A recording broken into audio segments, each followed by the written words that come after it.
Le procès tant attendu avec beaucoup de passion a connu son épilogue le lundi 29 novembre 2021 après 3 jours de débats engagés entre les juges et les avocats de la défense. Le sieur Bakary Togola et autres ont bénéficié du non-lieu selon le verdict de la cour d'assises spéciale.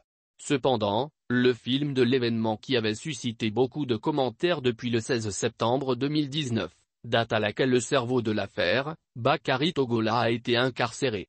En attendant de savoir où sont passés les 9,4 milliards de 2013 à 2019, les contribuables resteront médusés. Le vénéré paysan Bakary Togola et ses 11 collaborateurs avaient été inculpés pour atteinte aux biens publics, faux et usage de faux et complicité depuis le 16 septembre 2019. Cette affaire de détournement de 9,462 152 071 FCFA appartenait à la Confédération des sociétés coopératives des producteurs de coton, CSCPC. Après plus de 2 ans passés à la maison centrale d'arrêt de Bamako, Bakary Togola et ses co-accusés ont été acquittés, le lundi 29 novembre 2021 faute de preuves. Il convient de saluer le professionnalisme et le sérieux dans le travail des tribunaux en général et en particulier la cour d'assises spéciale qui était chargée de vider cette affaire très complexe. Si nous analysons les propos avancés par M.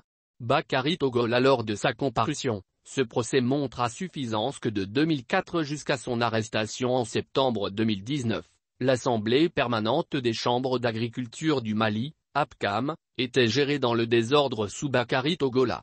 Une structure qui doit normalement être la fierté de plus de 60% des Maliens selon les spécialistes du secteur. Il est inadmissible que cela soit confié à un analphabète.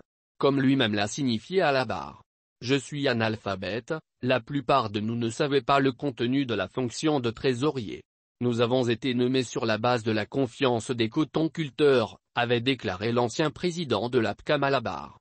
Il faut reconnaître que la responsabilité de ce gâchis qui fait perdre au trésor public une somme aussi importante est l'incarnation et la négligence des autorités du pays qui ont accepté à tout prix d'élire Bakary Togola à la tête de l'APCAM afin de pouvoir lui récompenser de sa lutte politique en leur faveur.